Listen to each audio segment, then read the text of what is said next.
अस्सलामुअलैकुम and welcome to pharma cure viewers. आज हम आपके लिए एक न्यू वीडियो लाए हैं जिसके अंदर हम अपनी पुरानी वीडियो की कंटिन्यूएशन के अंदर ही चलेंगे। जो हमारी पुरानी वीडियो है, पिछली वीडियो है, जो कि है क्लिनिकल फार्मेसी क्या होती है और रोल ऑफ क्लिनिकल फार्मासिस्ट। अगर आपने हमारी वो वीडियो अभी तक नहीं देखी तो लिंक डिस्क्रिप्शन में है, वो जाकर देखिए। और उसके कंटिन्यूएशन में आगे हम चलते हैं, जिसमें आज हम डिस्कस करेंगे कि सब स्पेशलिटीज़ ऑफ क्लिनिकल फार्मेसी क्या है। सब स्पेशलिटीज़ से मुराद हम ले लेते हैं कि ब्रांचेस ऑफ क्लिनिकल फार्मेसी क्या है। कि क्लिनिकल फार्मेसी एक ऐसी आर्ट और साइंस है कि इसकी डिफरेंट ब्रांचेस हैं, या हम इसको एक और तरीके से भी प्रोनाउंस कर सकते हैं कि एक क्लिनिकल फार्मासिस्ट के लिए करियर ऑप्शंस कौन कौन से हो सकते हैं। इस क्लिनिकल फार्मेसी को, इस वीडियो को इतना डिस्कस का मकसद ये है कि क्लिनिकल फार्मेसी जैसा प्रोफेशन अभी पाकिस्तान के अंदर ग्रो नहीं किया। इसकी एक तो मेन वजह ये है कि हमारे एजुकेशन इंस्टीट्यूशंस ने ही अभी तक इसको प्रॉपर डिटेल के अंदर अपने स्टूडेंट्स को पढ़ाना स्टार्ट नहीं किया। क्यों? क्योंकि हमारे पास इतने स्किलफुल और इतने एजुकेशनल टीचर्स और मेंटोर्स ही नहीं हैं कि वो इसको प्रॉपर अच्छे तरीके से एजुकेट कर सकें।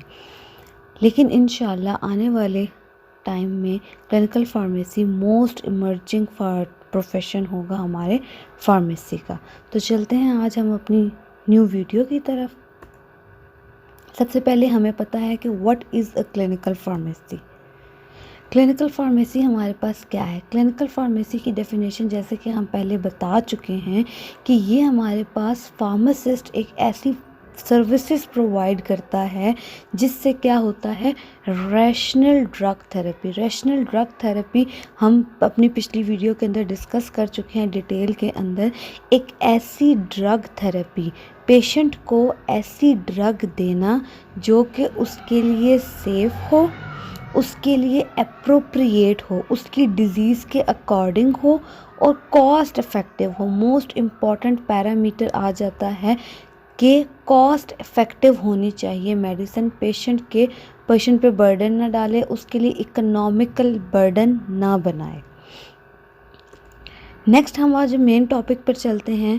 तो हमारा मेन टॉपिक है सब स्पेशलिटीज़ ऑफ क्लिनिकल फार्मेसी कौन सी हैं। अभी हम इनको बाय नेम डिस्कस करते हैं। नेक्स्ट स्लाइड्स के अंदर, कमिंग स्लाइड्स के अंदर हम इनको डिटेल के अंदर वन बाय वन डिस्कस करेंगे। सबसे पहले हमारे पास आ जाती है एम्बुलेटरी केयर फार्मेसी। नाम मुश्किल है लेकिन इतना मुश्किल कॉन्सेप्ट नहीं है, लेकिन हम अगली स्लाइड्स के अंदर जाकर इसको डिटेल के अंदर डिस्कस करेंगे। नेक्स्ट हमारे पास आ जाती है speciality critical care pharmacy. Third पे आ जाती है solid organ transplantation pharmacy. Next हम देखें तो हमारे पास आ जाती है इन्फेक्शियस डिजीज़ फार्मेसी। और लास्ट पे आ जाती है ऑन्कोलॉजी फार्मेसी। इसके अलावा भी बहुत सारी सब स्पेशलिटीज़ हैं क्लिनिकल फार्मेसी की जो अभी इमर्ज हो रही हैं, जिनका अभी कॉन्सेप्ट क्लियर हो रहा है। लेकिन ये जो 5 मेन बताई हैं, ये आहिस्ता आहिस्ता पाकिस्तान के अंदर और वर्ल्ड वाइड जो है वो क्लिनिकल फार्मेसी के अंदर इनकॉर्पोरेट की जा रही हैं। और इन्हीं को हम कह सकते हैं, इन्हीं सब स्पेशलिटीज़ को हम कह सकते हैं कि क्लिनिकल फार्मासिस्ट का रोल कहाँ कहाँ आ सकता है, कहाँ कहाँ वो अपनी क्लिनिकल एक्सपर्टीज़ को यूज़ करके पेशेंट केयर प्रोवाइड कर सकता है। नेक्स्ट पे हम जाते हैं तो हम अपनी डिस्कस करते हैं। सबसे पहले हमने कहा कौन सी सब स्पेशलिटी है, एम्बुलेटरी केयर फार्मेसी। एम्बुलेटरी का क्या मतलब है? एम्बुलेटरी पेशेंट हमारे पास वो पेशेंट होते हैं जो कि बेड रिडन नहीं होते, मतलब हॉस्पिटल एडमिटेड नहीं होते पेशेंट। ऐसे पेशेंट जो हॉस्पिटल्स, क्लिनिक्स या फिजिशियन के ऑफिस के अंदर आके अपना मसला बताते हैं, अपनी डिज़ीज़ बताते हैं और उनको केयर प्रोवाइड की जाती है, वो हमारे पास एम्बुलेटरी पेशेंट होते हैं। अगर हम एम्बुलेटरी केयर फार्मेसी की डेफिनेशन देख लें तो क्या आता है कि ये क्या करती है, addresses the provision of integrated उसी जगह के अंदर एक्सेसिबल हेल्थ केयर सर्विसेज, एक जगह के अंदर जितनी हेल्थ केयर सर्विसेज प्रोवाइड की जा सकती हैं एम्बुलेटरी पेशेंट को, वो प्रोवाइड करती है। किन सेटिंग्स के अंदर? या तो वो कम्युनिटी फार्मेसी के अंदर हो सकती है, क्लिनिक्स के अंदर हो सकती है, और फिजिशियन ऑफिसेस के अंदर। ये ऐसी जगह हैं जहाँ पे पेशेंट एडमिट नहीं होता, पेशेंट आता है, अपनी प्रॉब्लम बताता है, डिजीज़ बताता है, और उसको केयर प्रोवाइड की जाती है। इसलिए ऐसे पेशेंट्स को एम्बुलेटरी पेशेंट्स कहा जाता है, जो कि बेड रिडन या एडमिटेड पेशेंट्स नहीं होते।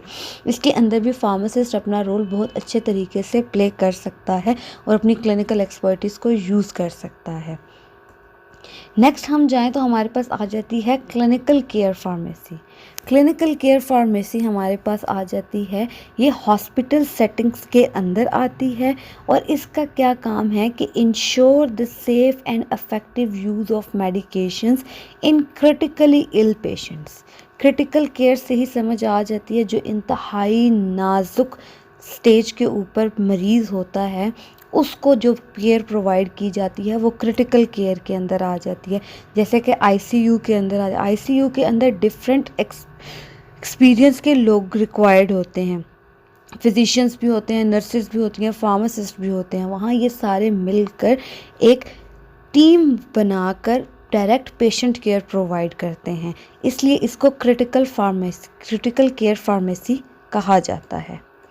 नेक्स्ट पे हम जाएं तो हमारी मोस्ट इमर्जिंग और मोस्ट इम्पॉर्टेंट ट्रेंडिंग जो क्लिनिकल फार्मेसी की स्पेशलिटी आ जाती है वो है infectious disease pharmacy. Infectious disease का हमें पता है कि वो क्या करती है कि ये फोकस करती है यूज़ ऑफ माइक्रोबायोलॉजी, जर्म्स के ऊपर, इन्फेक्शंस के रिलेटेड जो केयर प्रोवाइड की जाती है, इन्फेक्शियस डिजीज़ के रिलेटेड जो केयर प्रोवाइड की जाती है उसको हम इन्फेक्शियस डिजीज़ फार्मेसी कहते हैं। इसके अगर डेफिनेशन को प्रॉपर देखा जाए तो वो कहते हैं कि it focuses on the use of microbiology and pharmacology to क्या करती है, डेवलप करवाते हैं, इम्प्लीमेंट करते हैं and monitor drug regime.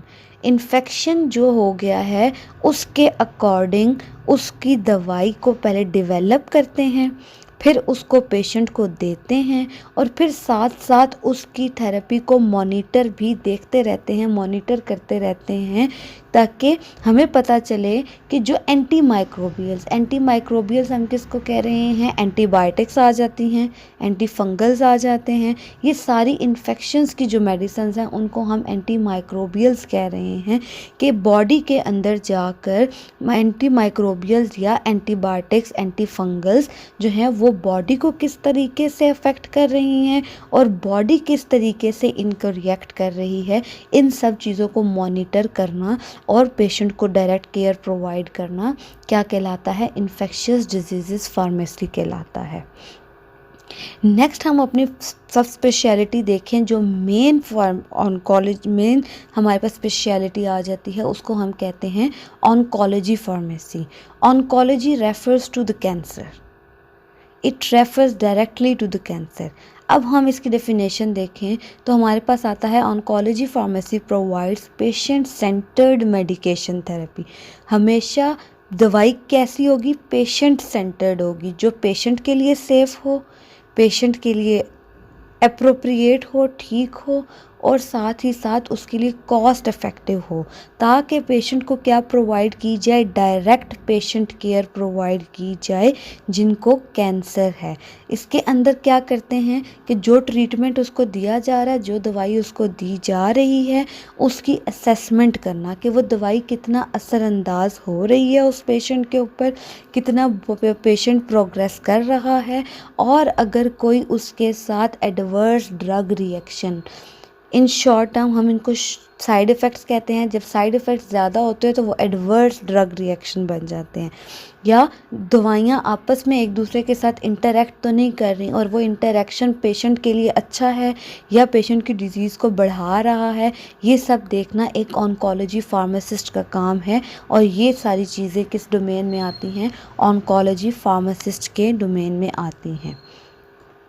Last but not the least हम देखें तो हमारे पास आ जाती है सॉलिड ऑर्गन ट्रांसप्लांटेशन फार्मेसी। इसके नाम से ही हमें पता चल रहा है कि ऑर्गन ट्रांसप्लांटेशन है। रीनल ट्रांसप्लांटेशन होता है, किडनी ट्रांसप्लांट जिसको कहते हैं, लिवर ट्रांसप्लांट हो गया।